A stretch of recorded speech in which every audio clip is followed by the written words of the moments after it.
guys, welcome back to Simply Fujica, a place for budding and aspiring entrepreneurs. Guys, I want to thank you for attending another week. If you're new to this channel, welcome. Guys, before we get started, two things. I'm so happy. I am finally doing my first masterclass. So I really want to make sure you guys attend it. You've been asking me for it for a long time.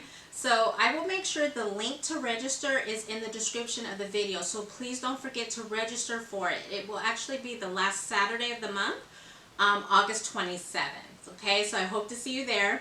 The second item, guys, is I created two checklists for you. One of them is how to stand up your home care agency. And then if you're not standing up a home care agency, but you are getting ready to stand up your business, I have a general checklist for you as well. Okay, guys, with that, let's get to today's content. So today, I want to talk about how do you hire and onboard your home health aides for your organization. Now, I'm getting a lot of questions for different pieces of the process, so I decided that in today's video, we will discuss the process from hiring to onboarding. So if that sounds like something you're interested in, then stay tuned. Guys, the first piece I'm going to start with is how are you attracting your home health aides? So remember, you want to start with your job description. Make sure that your job description is clear and succinct. So we all know the typical things that go in the job description, right? So these are the tasks. These are the things that they're going to be responsible for on a day-to-day basis. However, remember, we've been talking a lot about niching your home care agency. And so let's say that you really want to put an emphasis on companion care. Then you might want to put that in the description as a preferred skill, that this person has provided companion care before, things of that nature. So remember, you want to put out there what you wish to attract, because there are baseline items that everyone has to have, and then what you're setting your apart, so whatever you're setting your agency apart by, you want to make sure that those are preferred skills that you are selling and that you're wanting to attract to your home care agency. So I hope that makes sense. You're going to have that baseline of what's needed, right? So maybe that's the experience. Maybe that's a TB test, right? But the preferred is a different type of skill set or something different that you want that home health aide to bring to the table. So you want to make sure that description is reflecting that. Okay, guys, the next thing you want to do is post your job to as many job boards as you can. Now, remember, most of the job boards will have a free trial, okay, or they will have an option for you to post a free job posting. What I want to caution you with is if you're not sponsoring the position, right? So if this is just a free posting, you're not going to get as many applicants as you would, as if you would sponsor the position. So I always tell people, when you're getting ready to post a position, you want to post it with a budget in mind, because if it's not sponsored, again, you're not going to get the amount of applicants that you have. And I don't want a small amount of applicants to make you feel like you have to go with someone in that initial pool of applicants. So make sure that you have a budget in mind when you create that job description. Okay, so when you post it, again, monster.com, Career Builder, ZipRecruiter, Indeed.com, those are all familiar places that we can post our positions. For me, and this is just my opinion, I love Care.com.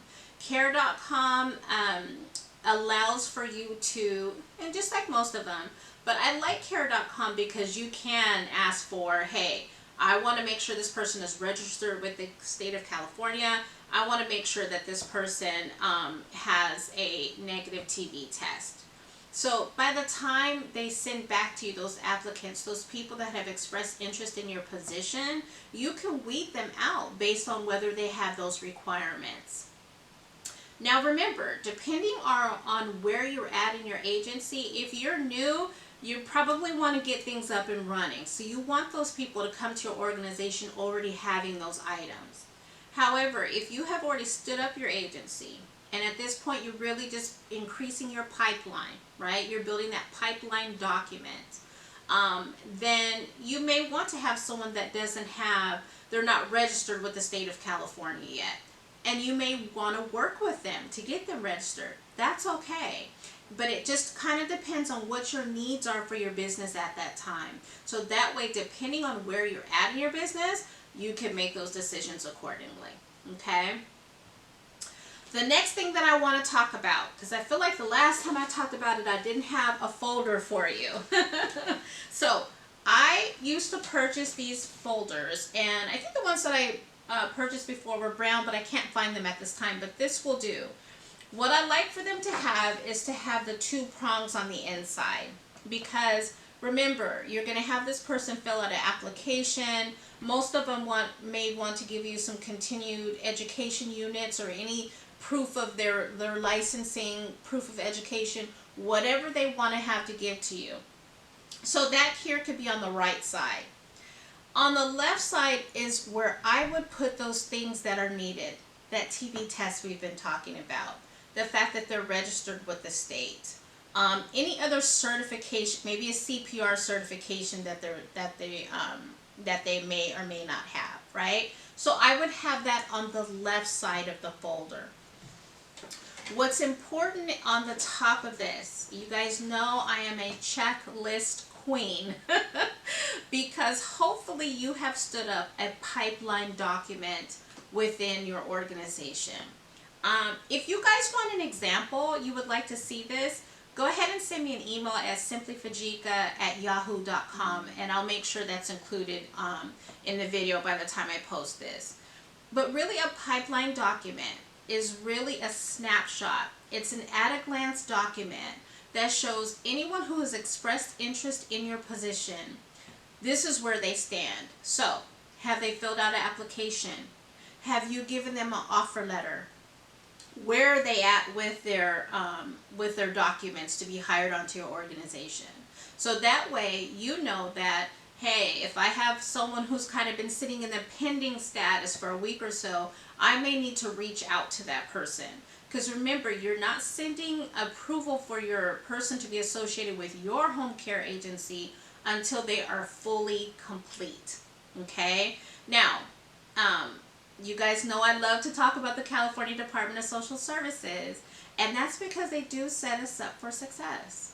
So what they say here is we got to make sure, in order to have a home health aide associated with your actual agency, we need to have a fingerprint clearance. We need to have a statement of prior criminal convictions.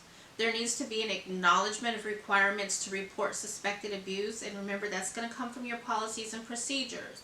So that's really taking that policy or that process, putting it on a paper, putting it on a document, and having that person sign and acknowledge, right?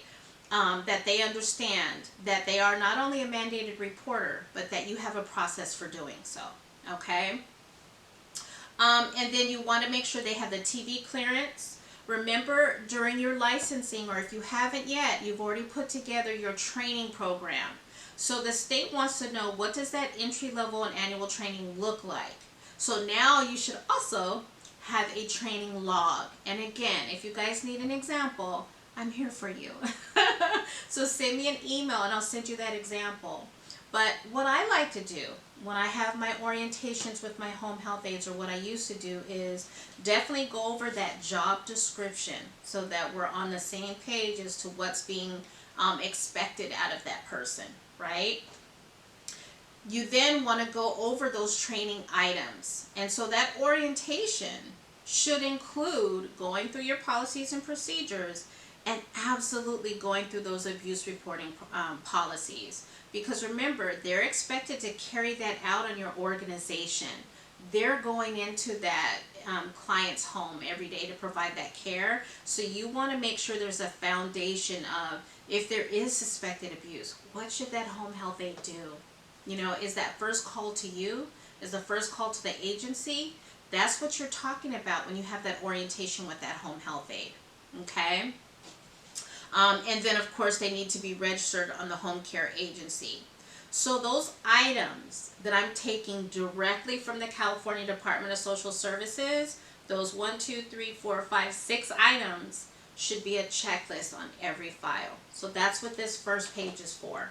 You should have those 6 items as a checklist on the cover of the folder. As you're getting these items, you're checking them off. But this should not be considered complete or you should not send this to the state until you have all items. This is to ensure that you're in compliance, and if somebody comes out to inspect your files, you're good to go. You have all of the items that they've requested for you, and it's all in one place. Nice and succinct. Okay? Your training log, you're going to put that in a binder, because really if someone wants to inspect that binder, the binder is just going to say, hey, I hired Fujica on this day. She attended orientation on this day. She attended the following trainings on this day. Okay guys, so that's all I have for this video, but please, I would love for you to start in the comments section. What takeaway are you taking from this video? What made sense most for you? What will you implement for your home care agency? Or if you already have one, tell us some best practices that you have. I would love to hear it from you guys. Really what I wanted to address in this video, because I'm getting questions about posting positions, I'm getting questions about job descriptions, and when can I actually hire someone to my organization? When are they considered complete? And so that's why I kind of took you through that whole process to hopefully answer some of those questions for you. Okay guys, I hope you enjoyed this video. Guys, do not forget to register for my Masterclass that I'm holding on the 27th. And of course, guys, what other topic would it be? It's going to be on how do you start your non-medical home care agency. Okay guys, if you haven't already, make sure you like the video. Definitely make sure you subscribe and hit that bell notification so that you're notified every time I release a new video. That's all I have for you guys today. Stay blessed.